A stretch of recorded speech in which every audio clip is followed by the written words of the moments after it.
So with this slight mindful attitude, we can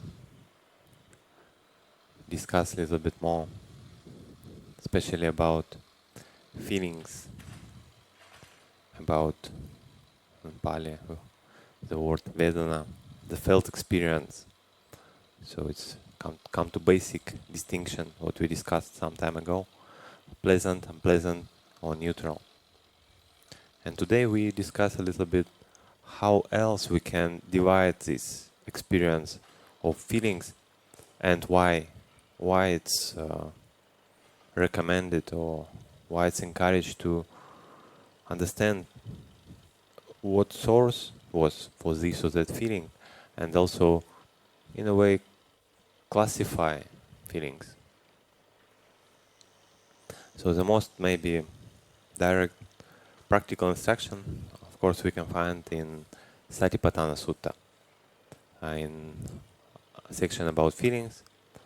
It just says that, like, the person, meditator, he tried to stay in domain of feelings, observing feelings. It's one way how can be translated these sentences.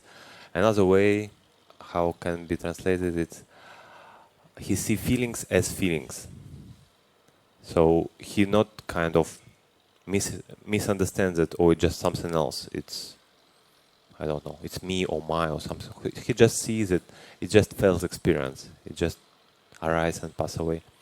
Or it speak about like deep, continuous mindfulness and undistracted presence. So he just decide, now I would be watching my feelings, and he just stayed in the domain, just watching this area of feelings. Either way, I mean, yeah. And so how he do it? And whenever pleasant feelings arise, he just know there is a pleasant feelings in me. So this is a kind of stock phrase about different kinds of feelings, but here the important things, one thing, there is some pleasant feelings or any other kind of feelings. So it means something happening. There is some experience happening. He's not like imagining things. And second things, he know, okay, there is some kind of feelings arise.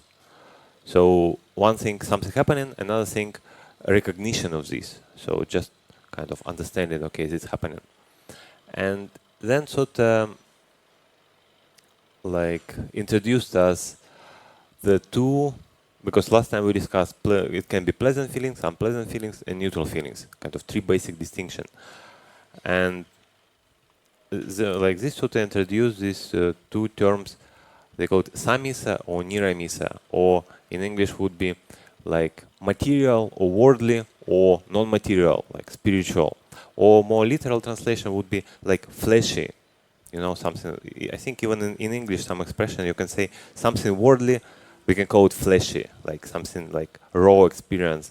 And it's referring to sensual pleasure usually. So something to do with sense.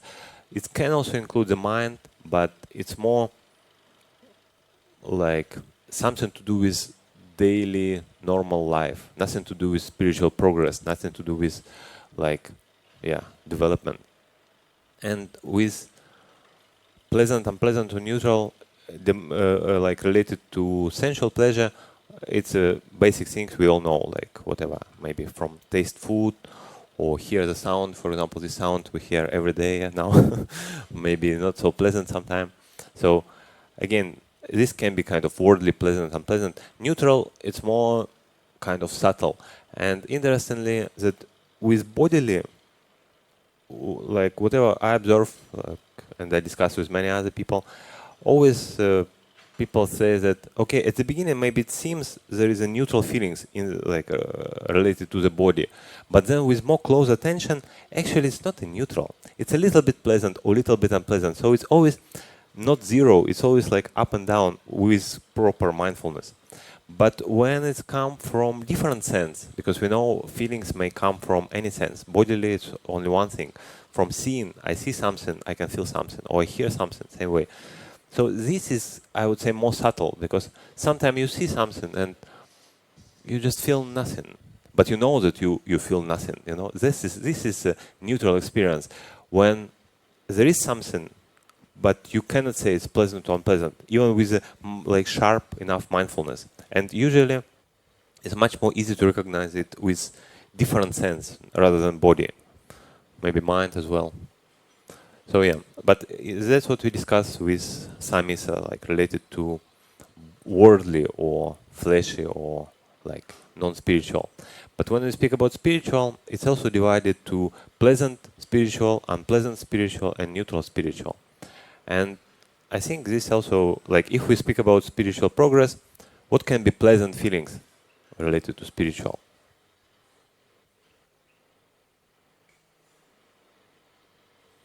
The basic things, like when we sit and meditate and our meditation is good and we feel pleasant, mind is peaceful, mind is settled, mind is sometimes joyful. So this is a pleasant, it's a Vedana, it's a mental, like pleasant feelings, what related to spiritual progress.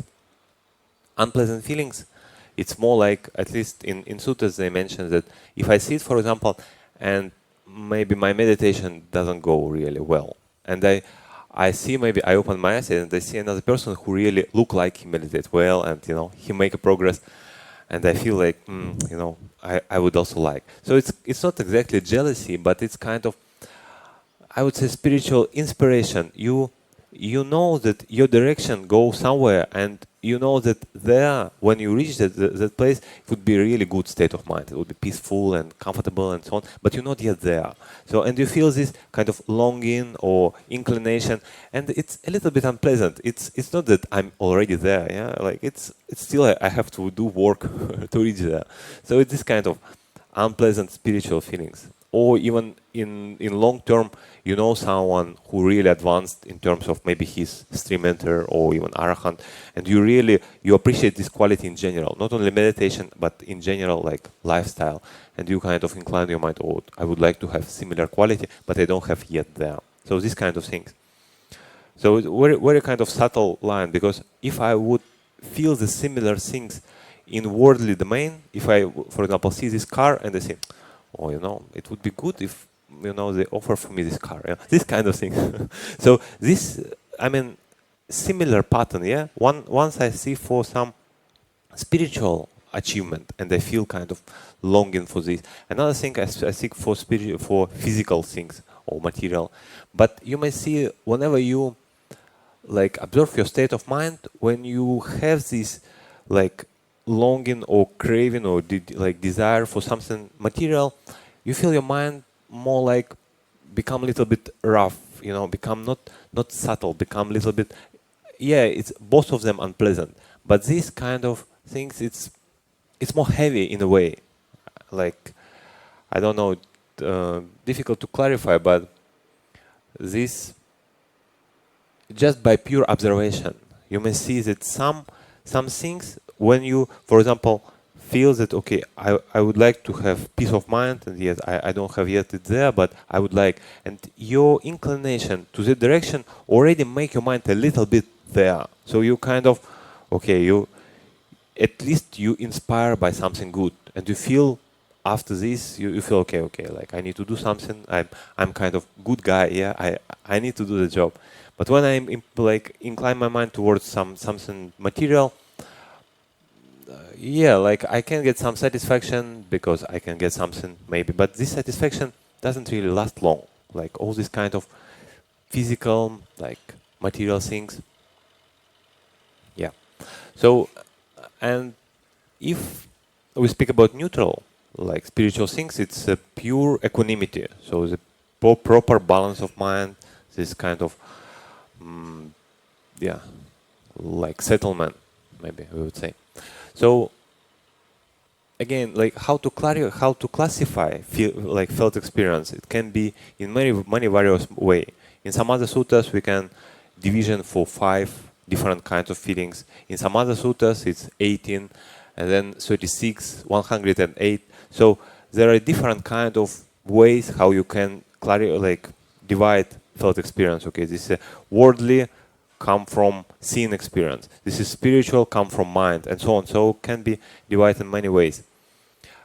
But the question is why we kind of need to divide our experience, why we need to clearly, because Sutta say, he know clearly there is a pleasant worldly feelings, or he know clearly there is unpleasant not worldly feelings, or in some other suttas, pleasant or unpleasant mental or physical. So there's also division like this. So again, why we need to divide this? It's an open question. Why we need to divide this? Detached. Yeah. Well, this is a good one. So to kind of see that the feelings, one thing, they can come from different sources. Like once we divide the experience and see that this experience based on something, very easy, as has been said, like detached, become disidentify. The see that it's just experience based on some condition. This condition change, experience change. How am I really cling to it and say, oh, it's mine? Like I feel now painful feelings, for example, and I feel like, okay, I'm miserable person. But then next moment something change, and I feel pleasant, and again like, oh, I'm happy person, and then miserable person, happy person. If I identify with this experience, like I really seek or follow or really run for this experience and cannot be at peace actually, because this any experience, even spiritual pleasant experience, it doesn't last forever. Yeah, like you meditate, you calm, you're good, then you stand, you engage in some whatever daily routine, daily activity, and then it's change. It may become even to unpleasant experience or some. Even hunger itself is not a pleasant, but we all have a body. If we not eat in proper time, we feel hungry, and it's nothing to do with kind of me or my. It's just things what arise by condition. And the more and more we reflect on this, okay, this is kind of based on conditions. The more we can be detached, and the more we can be in a way happy. But happy, interesting is that in suttas they call Nibbāna that ultimate happiness, ultimate sukha.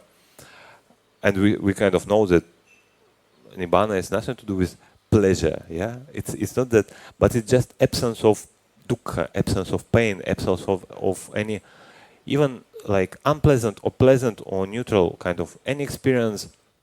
Ultimately have these three characteristics, like and Nibbāna is beyond of these things. When we speak about happiness of Nibbāna, it's something more subtle. So I wish all of you to experience and understand, even temporary, what is this happiness of spirituality. Sadhu, sadhu.